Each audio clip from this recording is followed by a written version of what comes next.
फिर आपके लिए एक नया वीडियो लेके आई हूँ। Class 4 Hindi text 4th chapter रफू की सुई, जो एक विदेशी कथा है। इसका मैंने एक पेज आपको रीडिंग करवाया कल। अब मैं आगे के पेज का रीडिंग करवाऊँगी। वीडियो लंबा बन जाता है तो फिर जाने में प्रॉब्लम हो जाती है अपलोड होने में, इसलिए मैं छोटे छोटे वीडियो में इसको पूरी कहानी सुनाऊँगी। सुई की कहानी। क्योंकि बावर्चिन ने उस पर थोड़ी सी लाख लगाकर उसे अपना रुमाल अपने सामने की तरफ टाँक लिया, उससे सुई जो कि टूट चुकी थी, तो उसका पीछे का हिस्सा जो था वो टूट के अलग हो गया था और आगे के हिस्से के पिछले भाग पर बावर्चिन ने लाख लगाकर अपने आगे रुमाल टाँकने का उसका इस्तेमाल किया। अब सुई क्या कहती है, ध्यान से सुनिए। अब मैं एक रुमाल लगाने की सजावटी पिन बन गई हूँ, सुई बोली। मुझे मालूम था कि मेरा आदर किया जाएगा। जब कोई किसी लायक होता है तभी उसका आदर होता है। यह बात जो है सुई बहुत ही गर्व के साथ कहती है, क्योंकि वो अपने पे बहुत ही गर्वान्वित होती है और हमेशा अपनी तारीफ करती रहती है। और मन ही मन हंसी, क्योंकि किसी को भी नहीं मालूम कि सुई किस तरह हंस सकती है, चूँकि ये काल्पनिक कहानी है। वो वहाँ बैठी रही जैसे कि शाही बग्घी में बैठी हो और चारों तरफ देखने लगी। शाही बग्घी का मतलब राजा रानी लोग जिस तरह से जाते थे रथ पे, बग्घी पे घूमने टहलने के लिए जाते थे, उसी का वर्णन किया गया है। अब क्या मैं पूछ सकती हूँ कि क्या तुम सोने की हो? उसने अपनी पड़ोसिन पिन से पूछा। आगे की रुमाल टके हुए थे और रुमाल एक तरफ सुई से टकी हुई थी और दूसरी तरफ एक पिन से टकी हुई थी, जो कि पिन बहुत सुंदर थी।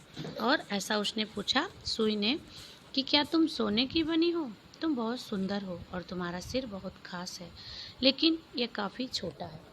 मतलब अगली पिन को सुई कह रही है, तुम्हें बड़ा होना ही पड़ेगा, क्योंकि सबके ऊपर लाख नहीं लगाई जाती। ऐसा दूसरी पिन कहती है कि तुम्हें बड़ा होना ही पड़ेगा, क्योंकि सबके ऊपर लाख नहीं लगाई जाती। और चूँकि सुई के ऊपर तो लाख लगाई गई थी, इसलिए वो बड़ी दिखती थी। यह कहते हुए रफू की सुई गर्व से इतने ज़ोर से उछली कि वह रुमाल से बाहर निकलकर उस चिलमची में गिर पड़ी जिसे बावर्चिन साफ कर रही थी। चिलमची मीन्स आगे का पुराने ज़माने का चूल्हा होता था मिट्टी का, उसमें चिमनी धुएं निकलने के लिए लगे रहते थे और उसको सफाई कर रही थी बावर्चिन, और उसी में सुई गिर गई उछल के। अब हम एक यात्रा पर जा रहे हैं, सुई बोली। यदि मैं खोई नहीं तो, सुई कह रही है, यदि मैं खोई नहीं तो मैं एक लंबी यात्रा पे जा रही हूँ, लेकिन वह सचमुच खो गई। सुई जो है खो गई। जब वो एक नाले में पड़ी थी, उसे लगा कि मैं दुनिया के लिए बहुत छोटी हूँ। कूड़ा साफ कर रही थी बावर्चिन, चिलमची साफ कर रही थी, और उसमें का जो कूड़ा राख होता है वो ले जा कर के, हर कोई कूड़ा ले जा कर के कूड़ेदान में या बड़े से नाले में डालता है। तो वो जो सुई थी वो जा कर के नाले में गिर पड़ी, और वो नाला काफ़ी बड़ा था, तो सुई उसके लिए बहुत छोटी सी थी। लेकिन मैं जानती हूँ कि मैं कौन हूँ, और यही एक ख़ास बात है। सुई नाले में पड़ गई, फिर भी अपने आप को खास मानती थी, यही उसके लिए बहुत बड़ी बात थी। इस तरह रफू की सुई ने अपने गर्व बनाए रखा। अपना गर्व बनाए रखा, अर्थात अपना स्वाभिमान, अपना घमंड जो अपने ऊपर उसको करना था वो बनाए रखा, और अपनी हंसी मजाक की आदत भी नहीं छोड़ी। उसके ऊपर से तरह तरह की चीज़ें तैर कर निकल गईं, घास, टुकड़े और पुराने अखबारों के टुकड़े। नाला था तो उसमें बहुत सारे कूड़े कचरे भी निकलते जा रहे थे, तैरते जा रहे थे। और सुई एक जगह आपके अगले पेज के चित्र पे है कि एक मिट्टी के या पत्थर के टुकड़े हैं, टीला है जिस पे सुई पड़ी हुई है, और वो वहीं पड़ी रही। देखो वह कैसे तैर रहे हैं, सुई ने अपने आप से कहा। अभी भी वो बातें कर रही है अपने आप से कि देखो वो कैसे तैर रहे हैं, उन्हें नहीं मालूम कि उनके नीचे क्या है। मैं यहाँ हूँ, मैं यहाँ जमी रहूँगी। सुई जो है उसी टीले पे जमी थी, और उसके ऊपर से सारे चीज़ कूड़े करकट जो भी थे वो तैरते जा रहे थे और अपने आप को कह रही थी कि मैं यहीं जमी हूँ। देखो देखो, एक लकड़ी का टुकड़ा सिर्फ अपने बारे में सोचता हुआ जा रहा है। उधर से नाले में एक लकड़ी का टुकड़ा तैरता हुआ आ रहा है और वो क्या कह रही सुई कि वह अपने बारे में सिर्फ सोचता हुआ जा रहा है कि मैं एक लकड़ी का टुकड़ा। अब एक घास का टुकड़ा जा रहा है, वह किस तरह पलट रहा है। कूड़े जो है पानी के बहाव से आगे बहते जा रहे हैं और ये सारी बातें सुई देख करके अपने ही आप से बातें कर रही है। वह किस तरह चक्कर खा रहा है। वो जो घास का टुकड़ा पलट पलट के जा रहा तो उसके बारे में कह रही कि वह कैसे चक्कर खा रहा। केवल अपने बारे में मत सोचो, तुम पत्थर से टकरा सकते हो। ऐसा सुई सोच रही है, कह रही है कि तुम केवल अपने बारे में मत सोचो, तुम पत्थर से टकरा सकते हो।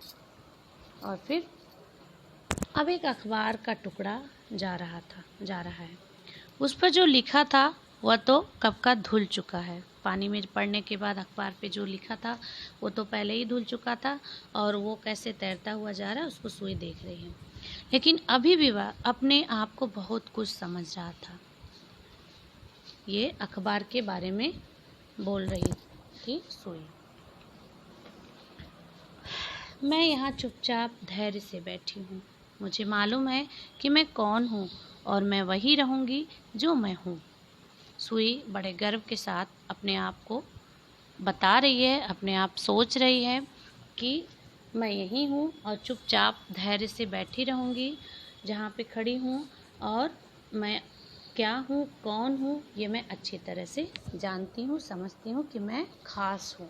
ऐसा सुई अपने बारे में सोच रही है।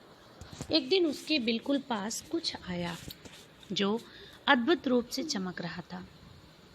सुई को लगा कि वह हीरा है, लेकिन वह टूटी बोतल का एक टुकड़ा था। सुई के सामने एक दिन अचानक से एक कांच का टुकड़ा आया जो कि वो बिल्कुल अद्भुत लग रहा था, चमक रहा था और वो उसे ये समझ रही थी कि वो कांच का टुकड़ा है, वह चमक रहा था। इसलिए सुई ने उससे बात की और रुमाल लगाने की सजावटी पिन कहकर अपना परिचय दिया। वो सुई जो है कांच के टुकड़े से बात की कि मैं एक सजावटी पिन हूँ, मेरा यही परिचय है, और उससे बात करने लगे। मुझे लगता है कि तुम हीरा हो, उसने कहा। क्यों? क्वेश्चन कर रहा है, क्यों मतलब आश्चर्यचकित होकर के ऐसा पूछ रहा है कांच का टुकड़ा। हाँ, करीब करीब ऐसा ही। और फिर दोनों ने एक दूसरे की बेशकीमती चीज़ मान लिया और वे दुनिया के बारे में बात करने लगे। ये कितनी अहंकारपूर्ण बातें हैं। बस आज इस वीडियो में इतना ही, फिर अगले वीडियो में फिर मिलते हैं। Okay, bye bye.